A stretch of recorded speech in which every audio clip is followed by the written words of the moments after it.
This episode is brought to you by Redfin. You're listening to a podcast, which means you're probably multitasking. Maybe even scrolling home listings on Redfin, saving homes without expecting to get them. But Redfin isn't just built for endless browsing. It's built to help you find and own a home. With agents who close twice as many deals, when you find the one, you've got a real shot at getting it. Get started at redfin.com. Own the dream. Welcome, ladies and gentlemen, to The Late Show. I'm your host, Stephen Colbert. Ladies and gentlemen. Okay, enough of that. Let's talk about Kirsti Noem getting fired. Yeah, she's out. She's gone. News came as no surprise to Noem, or if it did, her face was incapable of showing it. Trump made the announcement, as usual on social media, first saying he was nominating a new head of DHS, then adding, the current secretary, Kirsti Noem, who has served us well, will be moving to be special envoy for the Shield of the Americas, our new security initiative in the Western Hemisphere. Sounds like someone's about to become the FIFA Secretary of Homeland Security. Is it good? Is that good? Quiet Riot. Hello and welcome to Quiet Riot Sunday School, the little sister to our Thursday matriarch. Hallelujah. Hallelujah. Hallelujah. I'm Alex. And I'm Naomi. Happy International Women's Day, Alex. Happy International Women's Day to you, Naomi. How are you? I'm all right, just doing my International Women's Day cards. It's kind of made me think about all the amazing women we've had on the show in the last 18 months. I mean, Miata Fambula, now a minister. I know. Christina Pargel and her fearless exposure of Trump. And of course, our resident economist, Vicky, who smashed it out of the park. Oh my God, she was unbelievable in the midweek episode. If people haven't listened to it, I would advise them to go and listen. Because you see, we always talk to Vicky in the hour after the budget or whatever. But because this year the spring statement was on a Tuesday, she had 24 hours to actually absorb the report. Indeed. And, oh my God, she knew like everything in it by heart. It was like some kind of party trick, some sort of street magic she was doing. Roll over ChatGPT. Vicky Price is in town. Yeah. And then, of course, we have all of the superb me substitutes like Zoe Williams and Salma Shah. I mean, both of them. There is no substitute to you, my love. Oh, bless you. But we've had so many more, like Emma Harrison, who leads the campaign for PR at Make Votes Matter, Minnie Rahman. And my God, if you're not following her on social, do. Oh, I love Minnie. She runs the Migrant Right Charity Praxis. And obviously, she's been all over everything this week to do with the speech by Shabana Mahmood. When I think of all of them, what strikes me most is how brave they all are because of the amount of bias and misogyny and male domination in their industries, politics, campaigning, journalism, and they've overcome it and risen to the top. And, I'm just in awe of them. And carving a path for the women coming behind them, to do even more, to get to even more positions of influence, to get even higher. People like Emily Thornberry and Ellie Towns, and Cindy Yu, Lila Moran, we've had her on a few times, who's had just a tormented few years because of the Gaza situation. Marsha de Cordova, I mean, talk about overcoming barriers. Not to forget our very regular and favorite contributor, Annette Dittert, or my dear, darling, wonderful Nigella Lawson. That's quite a list, isn't it? Isn't it? I am so proud of all of them. So here is to all of the fab women who have supported Quiet Riot. This episode is dedicated to each and every one of you. And if you want to help us continue being one of the few political podcasts, I think, out there who isn't just two straight white Oxbridge blokes, head over to ko-fi.com/quietriotpod, and for $5 a month, you can help us continue to do this. We'll be sending out our invites to the next Ask Us anything event very, very soon. That's coming up towards the end of March. So, Alex, what fat should this woman and gay chew over today? Are you gay now? Oh, you mean me? No, I am fat. I was thinking we should probably have a close look at the Home Secretary Shabana Mahmood's latest immigration speech from Thursday. Gladly. I mean, I say gladly. I'm not particularly happy with them. And I was also thinking that whatever we say about Iran will date by the time this show airs. So instead, shall we look at something a bit closer to home for Donald Trump with the sacking of his Homeland Security Chief, Kirsti Noem?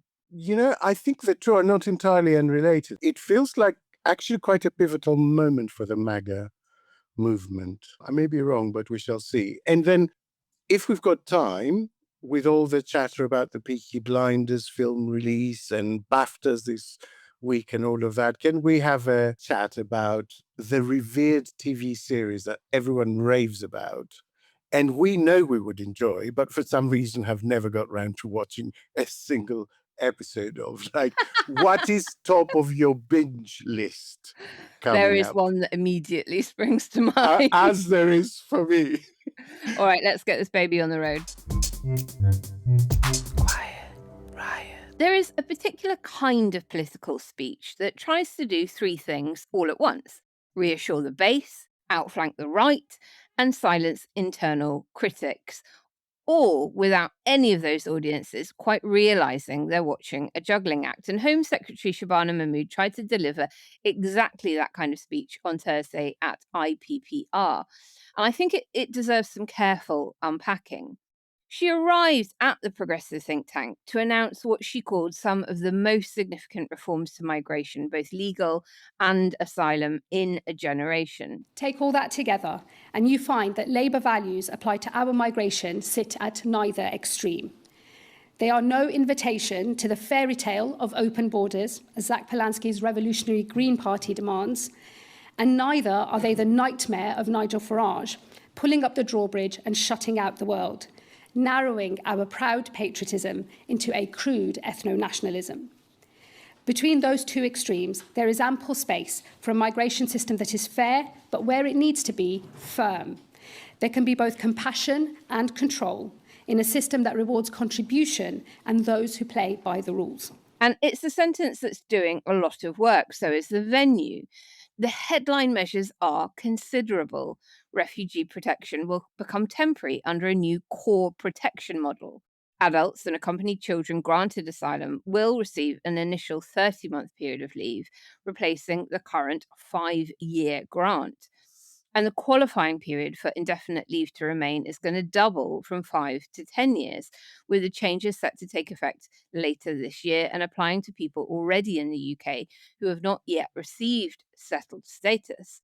And in what the Home Office is calling an unprecedented emergency brake, study visas for nationals from Afghanistan, Cameroon, Myanmar, and Sudan are being halted, and skilled worker visas for Afghan nationals suspended.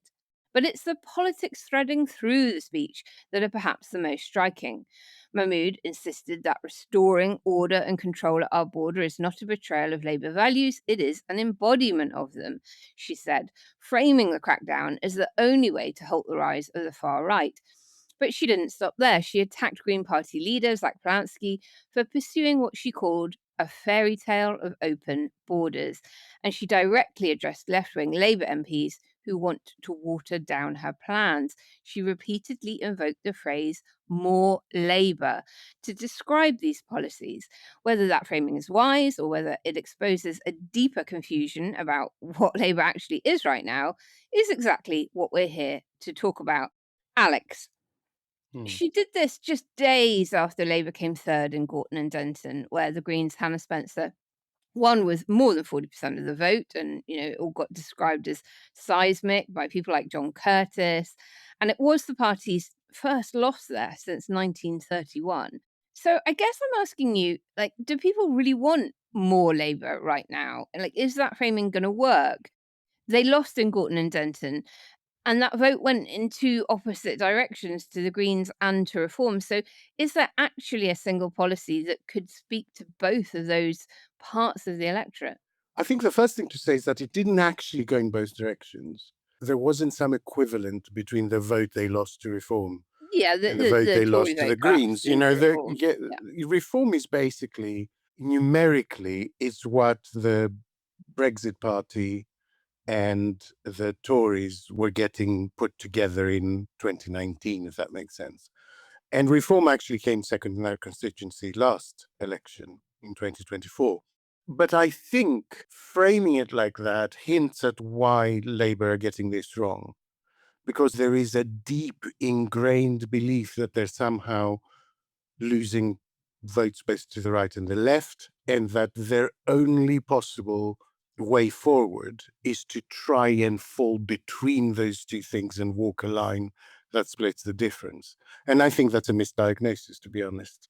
I think they're losing votes mainly to the left now. The votes they lost to the right, they lost very early on. They were probably on loan to start with because they wanted to get the Tories out. I don't think they're ever coming back. Mm-hmm. Okay, so Shabana Mahmood was appointed several months ago and was appointed with a specific sort of blue Labour mission, wasn't she? And all of this stuff will have been formulated and tested and planned over several months. So I don't think they could have switched direction entirely in the last week because of the Gordon and Denton by-election and suddenly presented some completely different plan on immigration. No, but you can delay it. No, I guess so, but I think what we're seeing is their previous strategy continuing to play out, is what I'm trying to say. My hope is that they didn't look at the Gordon and Denton by-election and thought, oh, we need to be even tougher in immigration, but that they're going down this path that they think we might as well complete this maneuver and see if it does anything for us electorally. There is no time to really change direction. And the rumors that Starmer's leadership will be challenged after the local elections persist. So I guess what is the answer there if you're an administration under that much pressure? Is it, with a month to go possibly, to try and complete this impossible dive that you're trying to perform after you've already launched from the springboard? Or is it to decide halfway down towards the pool to do a completely different dive? I'm not approving of it. No, I know. I'm just explaining what it is. There is no denying that we meet at a difficult time for my party. It is a time when who we are and what we stand for is contested, sometimes bitterly. And nowhere is that contest more keenly felt than in the politics of migration. I have, of late, been offered wise counsel on this topic from certain quarters. I have been told that we must quite simply be more Labour. Well, you know what? I happen to agree. We should be more Labour. Of course, we should be more Labour. The real question is, what does more Labour mean? Because in my view, more Labour doesn't mean more Green, just like more Labour doesn't mean more Reform. I think where it happened is interesting, right? So it happens at IPPR, at a very progressive think tank. And I wonder if that is revealing and quite deliberate, because you don't end up accidentally there, right? You choose a centre-left think tank to announce what is effectively the toughest immigration overhaul in half a century. And it's kind of saying, I'm not doing this despite my values, I'm doing it because of them. And the audience is the message. I think if she'd given the speech at, say, a right-wing think tank like Policy Exchange, it would have definitely been read as a lurch to the right. But at IPPR, she kind of gets to frame the whole thing as a progressive project, like controlled and compassionate. And I guess might be an attempt to launder some pretty aggressive policy through a respectable left-leaning institution like IPPR. I've spent the last, really, I don't know, however many episodes of Policy saying that in a constructive narrative, things don't happen by accident. They mean something. And in many ways, policy analysis are a constructed narrative. They are a tale you're trying to tell to the country. So the location of the speech will have been as carefully chosen as the content. But what does that reveal? Does it reveal a genuine attempt to reach out to that side of the party? Or is it Or does performative? it, or is it, a sort of presentational cynicism? What do you think? I genuinely can't decide. I tend to lean towards the latter because the content of the speech was so aggressive. It had nothing in it that reaches out to that political side. When you analyse IPPR's own response, it was kind of warm on the ambition and then pointed on the detail. Like they basically ended up saying, look, Mahmood, your destination is right. We're just not sure the route gets you there. And I think that's think tank speak for we have got concerns, but we're too polite to say you've gone off the deep end. And you take that and you add it to really, I think, the more general misdiagnosis of the issue, which is this idea that migration is somehow unfair to the population that's already in the country.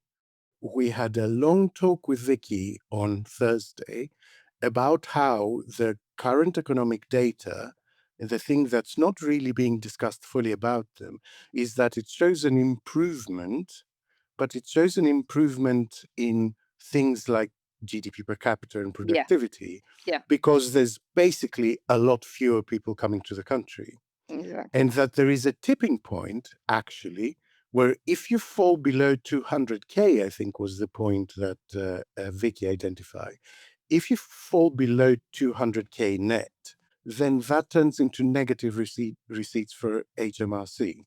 It begins to twist. And there are many who think that already by the end of this year will be negative figures, migration. There will be people net emigrating, leaving the country. And I think Labour is being quite brave in one way, because that my general position is that legal controls, fairly but ruthlessly imposed and enforced, are key to immigration. People really dislike feeling that the government doesn't have control of it, that something is happening to the country sort of accidentally or by inertia. And I do think that feeling is poisonous and toxic. And it is in part how we got there.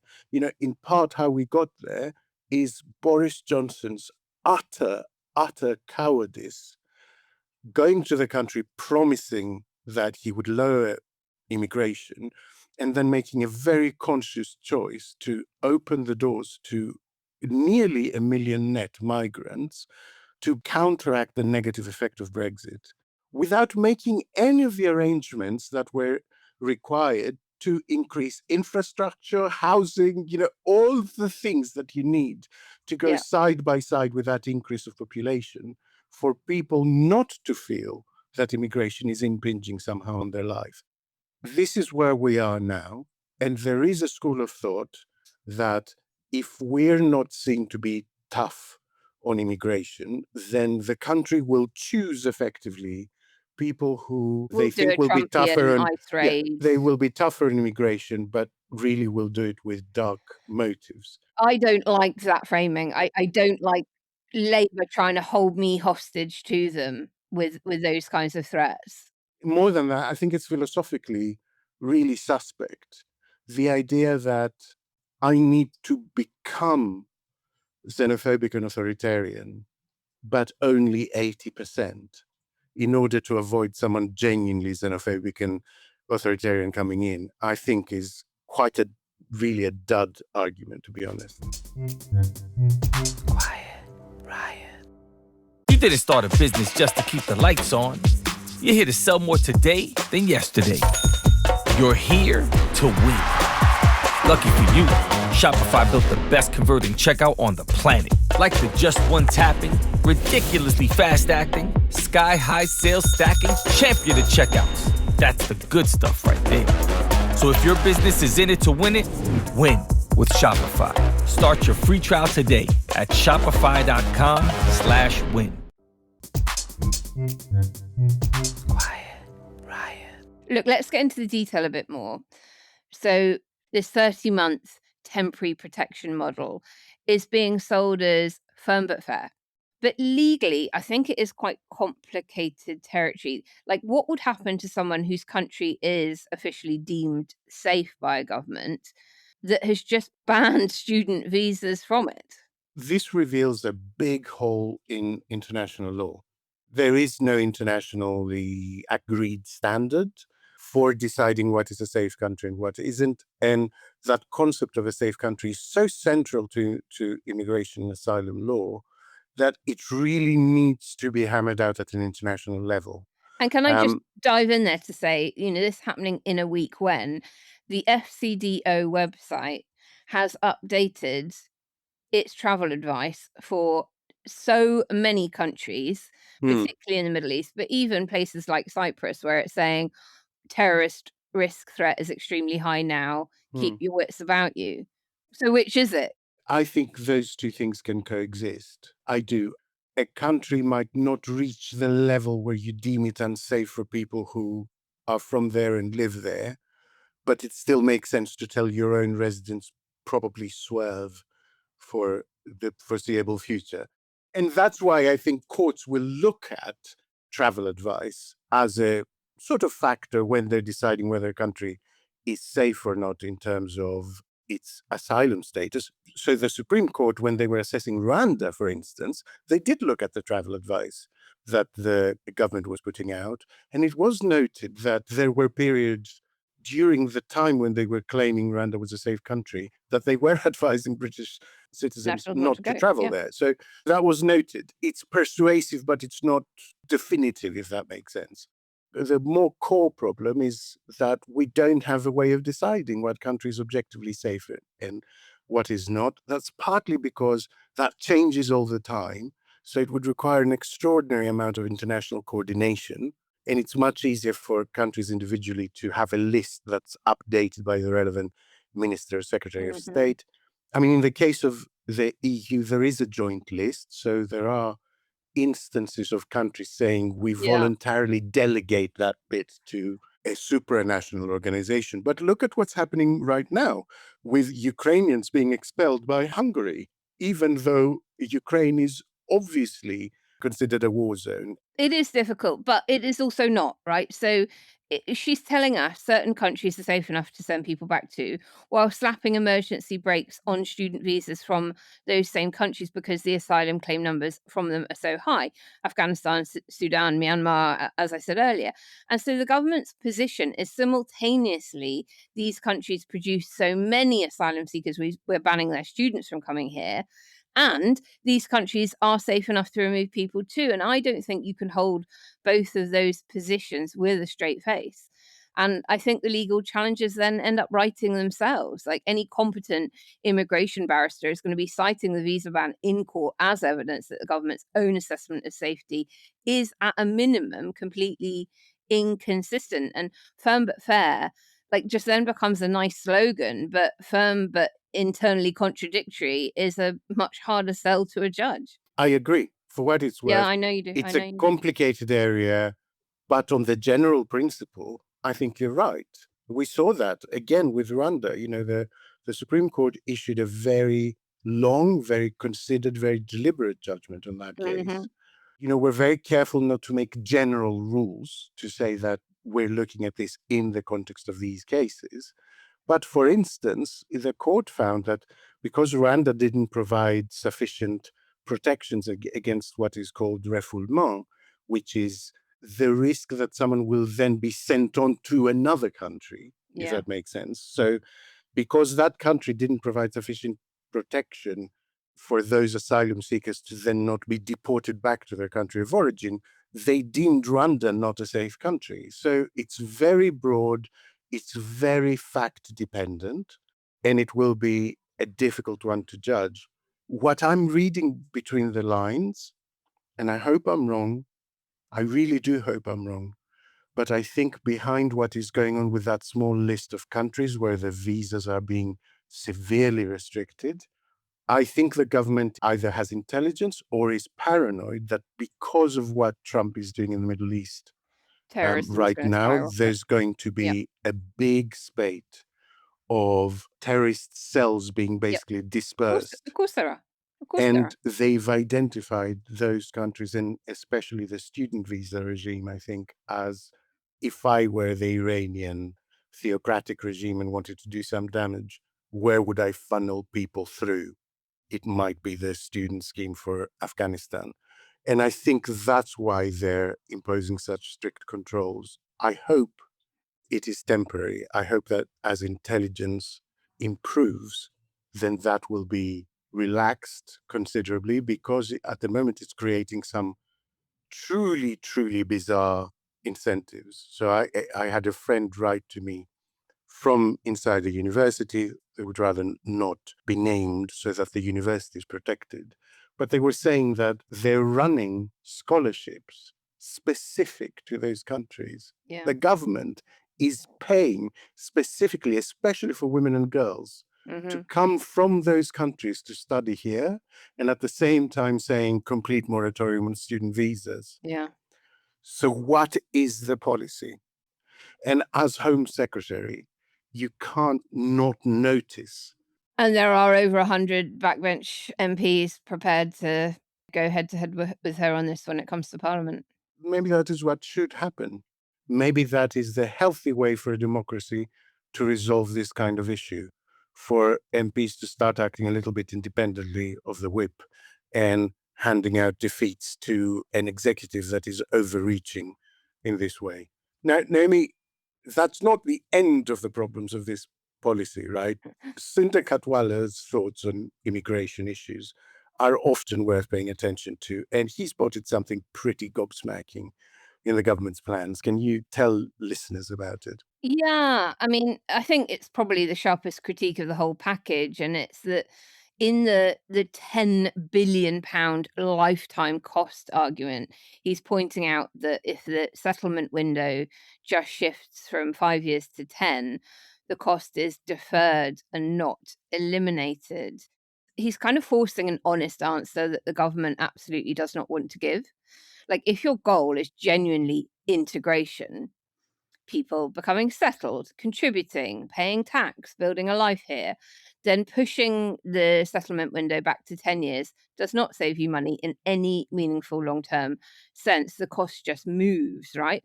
So the only way it actually reduces the lifetime cost is if a significant proportion of the people do not stay for a decade, which means the policy only works if people go home again.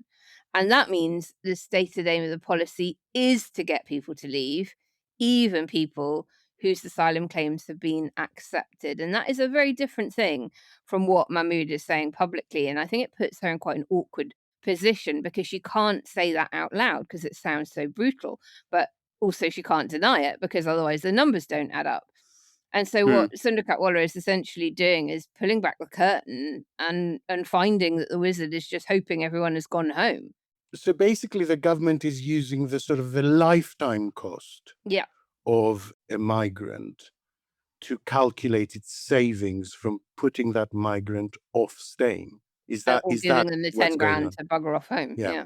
Yeah, that's interesting. Mm. That's interesting. It's also profoundly flawed because it assumes a number of things. It assumes that someone who gets paid badly to look after our parents and uncles and aunties in their dotage does not contribute because their contribution is not Being a calculated tech in bro. tax It is back because to the they're old, paid badly. yeah, good immigrant, Yeah. bad immigrant narrative. We Yeah. want the brightest and the best. And also, actually, even if you want to be hard-nosed and look at the economic argument, then you have to look at all of it, because that person doing that job for a poor annual pay is freeing up someone else doing a high-value job somewhere in another industry that doesn't have to take time off to care for people who need that care.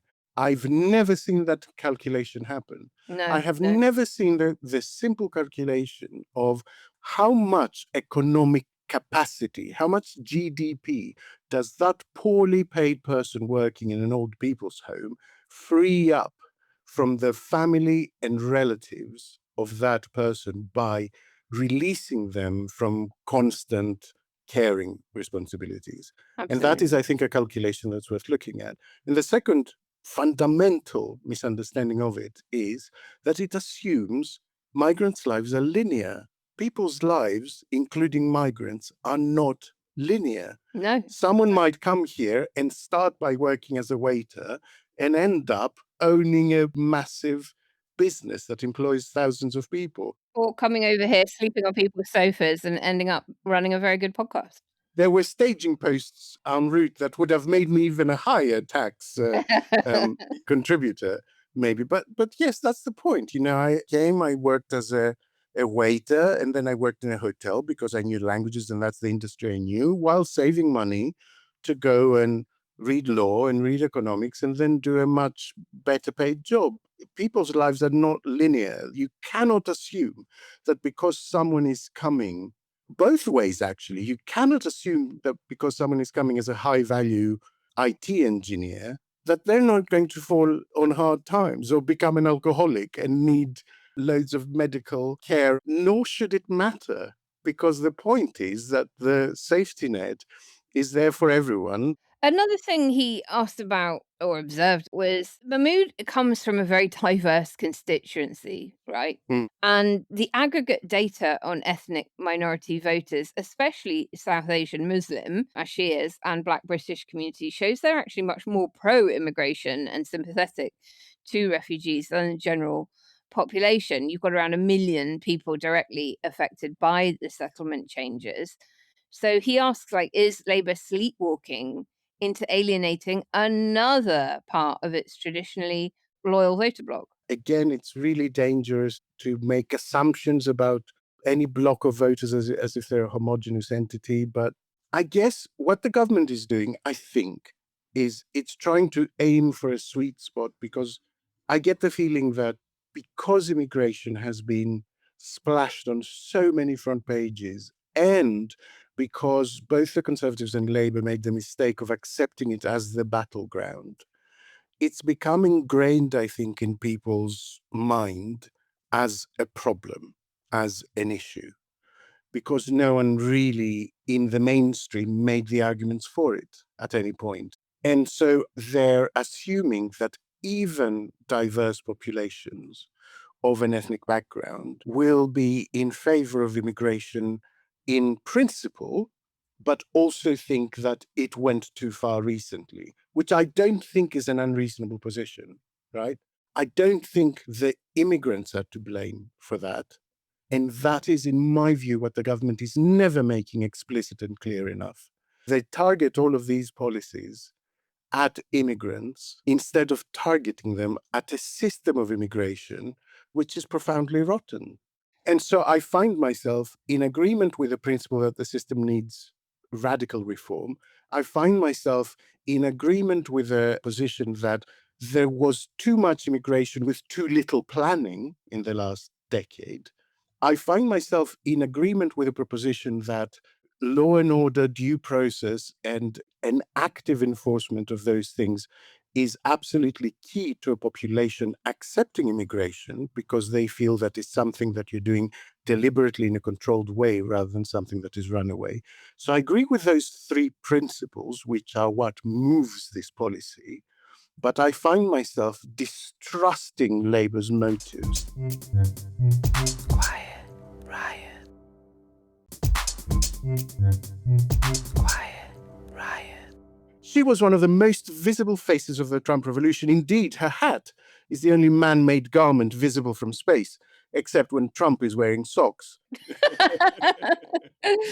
Kirsti Noem is a former governor who reinvented herself as the hard-edged enforcer of America's toughest immigration crackdown.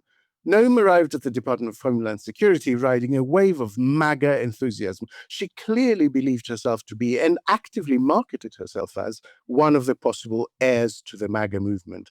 But the cracks started showing fast. She spearheaded the department's brutal immigration operation in Minnesota, where officers, it would appear to me, murdered two US citizens, Renee Good and Alex Pretty, in cold blood in January. Then came the ad scandal. At congressional hearings this week, lawmakers questioned Noem about a $220 million ad campaign she oversaw, one that featured Noem herself prominently. I wonder if she got paid for that. She told senators the president had personally approved it. Trump, however, told reporters, I never knew anything about it, directly undercutting her on live television. The president approved ahead of time you spending $220 million running TV ads across the country in which you are featured prominently. Yes, sir. We went through the legal processes, did it correctly, Did the president worked know with you were going to do OMB. this? Yes. He did. Yes. Overnight, the president saying, quote, I spent less money than that to become president. I didn't know about it. The New York Post also reporting Trump was not happy with Noem's answer this week when she was asked about her relationship with her advisor, Corey Lewandowski. At any time during your tenure as Director of Department of Homeland Security, have you had sexual relations with Corey Lewandowski? Mr. Chairman, I am shocked that we're going down and peddling tabloid garbage in this committee today. So on March the 5th, 2026, Kirsti Noem became the first high-ranking cabinet secretary of Trump's second term to get the boot. And in true Trump fashion, the firing came via Truth Social, dressed up as compliment. She served as well, apparently. She's just needed elsewhere now. A position has been made up, which I think has one of the funniest titles I've ever heard. And if you believe all of that, then I've got a wall to sell you that Mexico will pay for. So what actually happened? And what does it tell us about where this administration is headed? Namely, Noem's deportation numbers were historic. The administration got much of what it wanted on immigration. They're claiming that the southern border is now impenetrable and people crossing it are zero. So if their policy was working under her supervision, where's she gone? Alex, because in Trump world, the policy working is almost beside the point. If Donald Trump fired everyone whose policies caused a humanitarian disaster, he'd be governing from an empty building, right? Noem's real crime was not the murdered Americans or the chaos at the Department for Homeland Security. Her real crime, as you mentioned, was spending $200 million on an ad campaign starring herself. And in Trump world, there is only one star, one logo, one brand, and she forgot that. And you just don't do that in Trump's world. I wanted to ask you something, though. Like, without question, Noem was one of his most devoted allies. So what does it say about loyalty and survival in MAGA world when even someone like her gets the boot like this?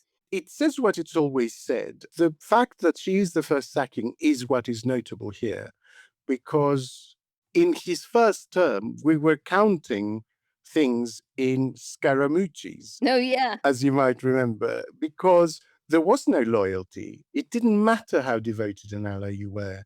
And everyone sort of understood that.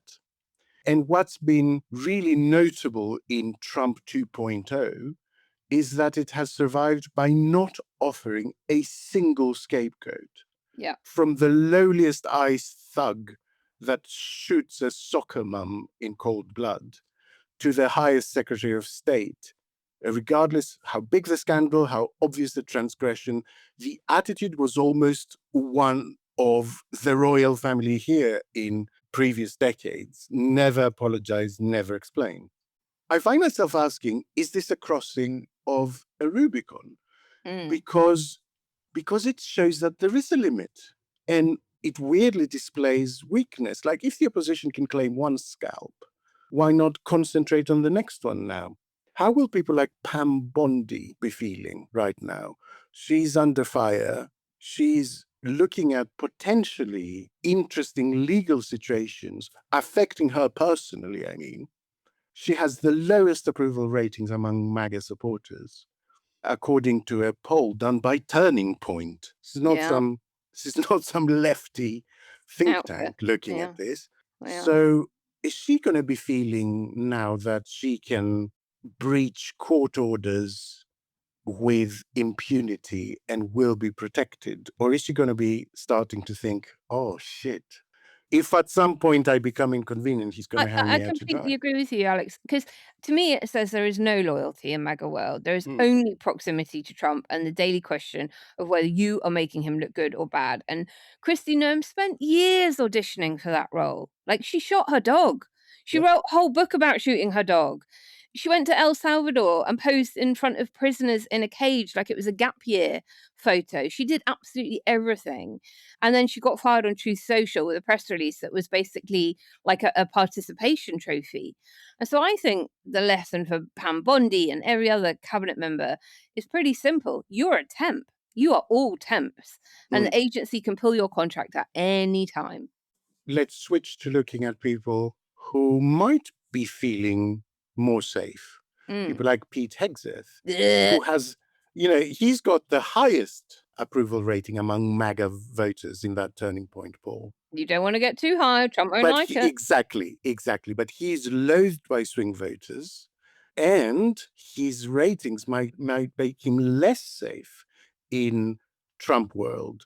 Because of, we know that Trump hates anyone sort of getting more popular than him, but also because you have to think there are people like Vance and Rubio who will not want to be up against someone popular like Hegseth in the final episode of this presidential edition of The Apprentice, which is for sure coming, where he anoints one as his choice to take over.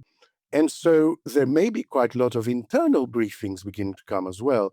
If we have reached the stage where they feel that sacking someone is a possibility for Trump, like I said, the great trick so far is that he would sack no one and he didn't care. He would come out and just gaslight the public and say black is white and white is black and the sky is green. I mean, I hate Pete Hegseth. Can we just take a moment to analyse him a bit?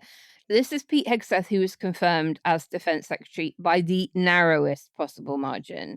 This is Pete Hegseth, who allegedly had a drinking problem so bad his own mum emailed his then wife warning her about it. This is Pete Hegseth, who reportedly had a $50,000 sexual assault allegation settled on his behalf.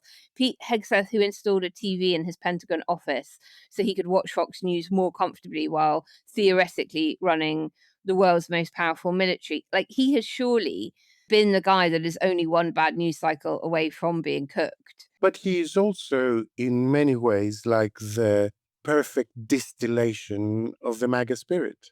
How do you fire a guy like that?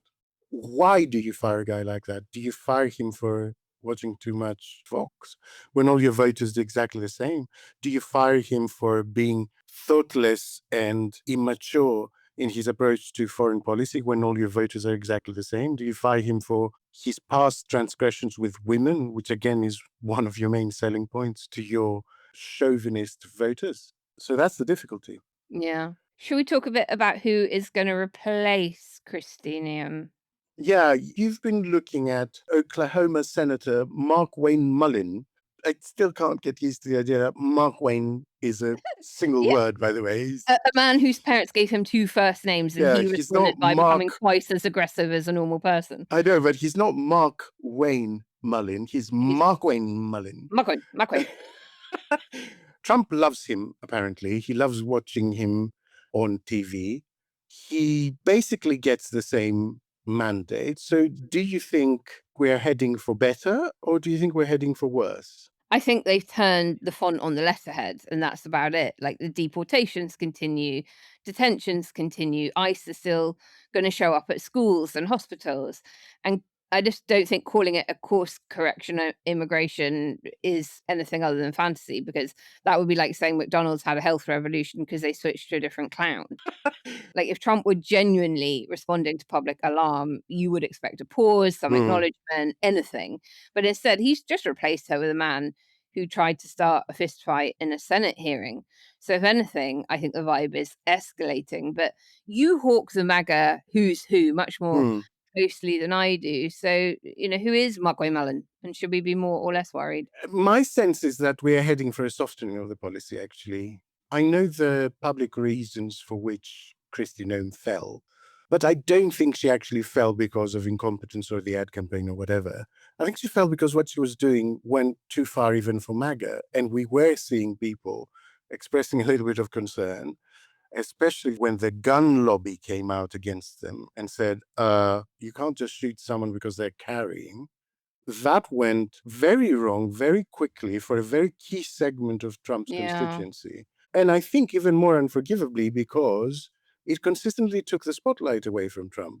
So he would go to a press conference wanting to tout whatever made-up achievement he wanted that day, and instead ended up being asked awkward questions about Kirsti Noem, and it happened again and again and again. And so I think that's why she went. The other thing it is doing is it's replacing one of few women in his highest cabinet table with a guy. And I wonder if we will see that become a pattern. If Pam Bondi is the next to go, will she be replaced by another woman? Or will another guy come in that's quite cock-swinging? And whether there is something deliberate about that. But that also creates a risk. Because what if she turns into another Marjorie Taylor Greene? Right. Who has become a bitter critic of Trump now, and to whom some of the MAGA crowd pay attention. Yeah. So, Trump has a women problem. We know that. And his election relies on some women deciding to go with it. So what if this body of sacked women begins to hint at a brocracy, if that makes sense? That's a really good point. It's not just replacing a woman with a man. From what I can tell, it's replacing her with a man who's probably got 2 Y chromosomes. Like, he's a former MMA fighter, turned congressman, turned senator. But did you know that he once challenged a union boss to a fist fight on the Senate floor? And he had to be talked down by Bernie Sanders, of all people. I appreciate your demeanor today. It's quite different. But after you left here, you got pretty excited about the keyboard. In fact, you tweeted at me, said, "Greedy CEO who pretends like he's self-made. What a clown. Fraud. Always has been, always will be. Quit the tough guy act in these Senate hearings. You know where to find me. Any place, anytime, cowboy." Sir, this is a time, this is a place. If you want to run your mouth, we can be 2 consenting adults. We can finish it here. Okay, that's fine. Perfect. You want to do it now? I'd love to do it right now. Well, stand your butt up then. You stand your butt up. Oh, hold on. Big guy. No, stop it. Is that your All right. solution, every poll? No, sit down. No, you're a clown. Sit down. Okay. You know, you're a United States Senator. Sit down. Active. Oh, okay. Sit down, please. All right. Can I respond? Mr. Chairman? Hold it. This is a hearing. And God knows the American people have enough of contempt for Congress. Let's not I don't make like it worse. thugs and bullies. And that's I don't like you, because you Hold just it. described yourself. If you need an 82-year-old Democratic Socialist to stop you throwing hands in a committee room, then you're probably not the right person to manage 250,000 federal employees. He has not just replaced a woman with a bloke. He's replaced him with like a proper macho thug. And maybe that's the weakness, but maybe that's the point. I guess we'll see whether this does become a pattern. My darkest instinct is that it wouldn't surprise me if by the end of this Trump administration, there were only men at that top table. There's something that feels quite deliberate about sacrificing the women in his administration much more easily than the bros. But we'll see. Quiet Riot. Instagram teen accounts have automatic protections for what teens see and who can contact them, plus time management tools. And Instagram will continue adding built-in safety features to help create age-appropriate experiences. Learn more about teen accounts and Instagram's ongoing work to protect teens online at instagram.com/teenaccounts.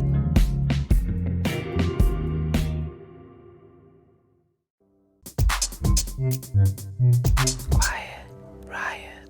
And finally, with the Peaky Blinders movie hitting the big screen, it got me thinking about those epic series that seemingly every man and their dog has seen, but which I haven't. And I can't be the only one. But I'm not talking about the shows that everyone has seen, but you probably wouldn't fancy. I'm talking about the ones you would love, but have never seen even a single episode for some reason. So before I reveal the big gap, the lacuna in my telly habits, Naomi, can I ask what's yours?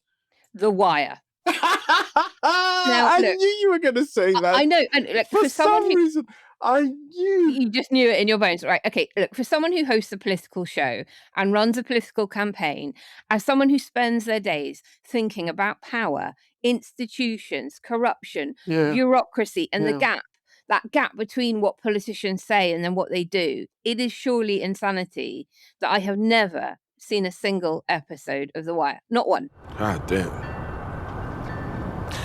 Can you imagine, man, if I had the money that I have now, man, I could have bought half this waterfront property. God damn it. Yeah, forget about that for a while, man. You know, just dream with me. We ain't gotta dream no more, man. We got real shit. Real estate. We can touch. And like for the uninitiated, and probably everybody listening has watched it, it's a drama that ran on HBO, kind of in the early noughties to mid-noughties, set in Baltimore. And on the surface, it's a crime show, right? But calling The Wire a crime show is like calling Watergate a break-in. Like, technically accurate, but like entirely misses the point. Because what it's actually about is institutions, how they work, how they fail, everyone inside them, cops, criminals, politicians, journalists, teachers, all end up serving the institution rather than the other way around. And I'm told that every series takes like a different pillar of civic life, shows you exactly how and why it's broken, why fixing it is probably impossible because the people with the power to fix it are the corrupt ones who benefit most from keeping it broken. And So like, why there's haven't you? Why? So I don't you know. know. I don't know. I mean, because there's so much to watch. I guess because when it came out, I was at university and I probably didn't have access to wherever it was being streamed at the time because I was poor and I didn't, have access to Sky or whatever. Certainly not HBO channels. Then I was working, and I don't know. And then it gets to that point where everyone's seen it, so everyone stopped talking about it. So there's no social pressure to have watched it. Hmm. And now it just gets referenced all the time, and I don't get the cultural reference when it comes up. Oh, But dear. like, like Obama said it was his favorite show. So did Bill Clinton. So did somewhat awkwardly a number of people currently serving in government who you'd think might have taken the lessons on board and didn't. And so if you love politics like I do, and if you spend any time thinking about why good policy never gets implemented and institutions protect themselves at the expense of everyone they're meant to protect, why the person at the top takes credit and the person at the bottom takes the blame, then surely this is a show I would love. Everybody loves it. Everybody who's seen it loves it. And the only people who don't love it are the people who haven't seen it yet. And now there's going to be one fewer of those because I've now talked myself into watching the whole frickin' thing, and I'm going to have to start this weekend. I'd be fascinated to hear your thoughts, because when you say everyone who has seen it loves it, I have tried The Wire twice and I couldn't. It just didn't do it for me. Yeah. I tried it once, good go, sort of 4 episodes. And then after hearing everyone go on and on about it, people I respect and whose opinion I value, I gave it another go and watched the whole first season. And I disliked it intensely. Why? Because it's too glum, because it's too pessimistic, because Right. in my view, it is made with a deep dislike of people. It's quite misanthropic as a show, I find it. I don't find a single character I can root for or identify with. There is no sense of catharsis. There's no ray of hope. It's just unremittingly shit about how unremittingly shit life is. But so is Succession. No, because I think Succession pokes fun at those people, you see. I think Succession's basic attraction is that it shows you precisely that money does not buy happiness, that those people are even more miserable and bitter than anyone else, and makes you feel better about your life. The Wire is what I call designer pessimism. But it was designed by a former Baltimore crime reporter. Listen, and it a former might be homicide completely detective. realistic. It might be completely realistic. It might be completely accurate and true to life. And but you are my- deluded into, you do not want to know how bad life actually is. No, not true. My view is that art has a function to give people hope. Art has a function when covering even the most depressing and horrible topic. It has a duty to provide a ray of light somewhere in the darkness. It's just what I believe. It's the same reason I don't like Beckett. The same reason I actually don't like Sarah Kane. I sense from the writers that they don't like people. They don't understand the frailty of being human. They don't understand that people in their most terrible, miserable moments will also crack a joke. And for me, without light, there is no shade. I'm just peering into blackness. That's what I All right. felt watching the All first right. season of The Wire. I will so- watch the first season and then report back to you. But what about you? What's the show you've never seen, even though you know you'd bloody love it? House. Oh, the one with Hugh Laurie, the doctor one. Yeah, I've not watched that either. Everything I know about it guarantees it is absolutely made for me. Anyone has been a guest star as well. The acting and the writing is, by all accounts, top notch.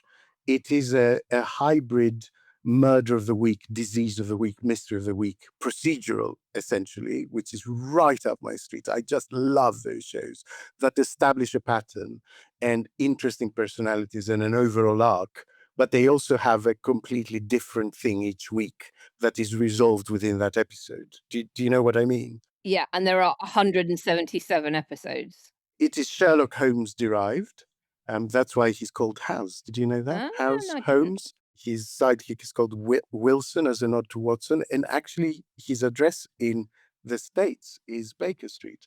I love everything Sherlock Holmes derived.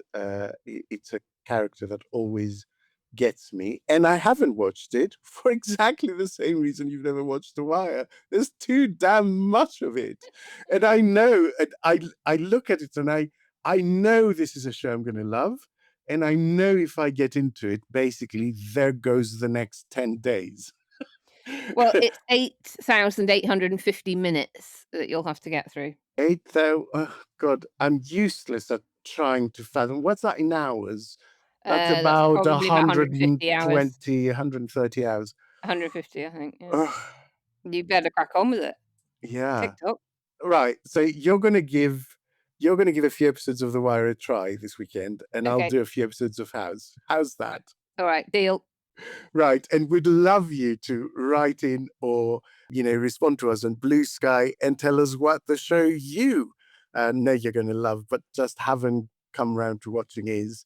And also what you think about The Wire and what you think about House, as Naomi and I begin our much delayed binge this weekend. So with that, we must bid each other and our lovely listeners adieu. Thank you for joining me today, Naomi. Thank you, Alex. And a huge thank you to everyone at home for tuning in. Don't forget to catch up with the latest episodes from Behind the Lines and Podyssey, and that should keep you going until we return on Thursday. Yeah, the latest episode of Podyssey is on Pandora, a very appropriate one for International Women's Day, let me tell you. So we'll see you then. And so for now, stay curious, stay safe, and stay quietly rioting. We love you lots. Bye. Quiet Riot is an audio production by Cooler Heads with Naomi Smith and Alex Andreou. Produced by Kenny Campbell. Music by Mariana Sangita. Artwork by Simona Canelu. And edited by me, Alex Reese. Quiet Riot. We have seen a good bit of Senator Mullen over the past couple of years, and let's just say that Mark Wayne is no Mark Twain. When you're talking about drinking at 10 in the morning, that's a drinking problem. Now, it doesn't mean that there should be a stigma. Then there's a lot of politicians that have a drinking problem, Jake. He just got in saying that the president was racist because he doesn't like brown people. Yet I sat in front of you as a Cherokee Indian, and I'm very close friends with the president. We've all made mistakes. I've made mistakes because the only reason why I'm here and not in prison is because my wife loved me too. It's the first time we've had a real backbone to the Western Hemisphere since 1989 when we got rid of Noriega, or not Noriega, what's the word I'm looking for there? And Panama. And when we ousted Noriega, that's what it is. If you want to talk about being unqualified, Pete Hegseth, the gentleman, or not Pete Hegseth, I'm sorry, Pete Buttigieg. You want to do it now? I'd love to do it right now. Well, stand your butt up then. You stand your butt up. And a lot of times, if you talk to the people of Kyiv, or not Kyiv, but my mind just let me. Crimea. Unfortunately, you have President Hegseth, or I say President Hegseth, Secretary Hegseth, that has got a great relationship with President Trump, and President Hegseth's been there. It's up to the Iraqi people, or I'm sorry, the Iranian people. It doesn't mean you can't rebuild. I mean, people have car accidents and obliterate their bones in their legs, and yet they can still put, metal back in them and walk again. This is war. You can see this is war. We haven't declared war. They declared war on us, but we haven't. War. Secretary Hegseth. We haven't declared. Just now you said this is war. They called it war. They called it war. What I was saying. Okay, well that was a misspoke. What I was saying that they declared war on us, but war is ugly. And you want to sit there and say that he's not qualified? Give me a joke.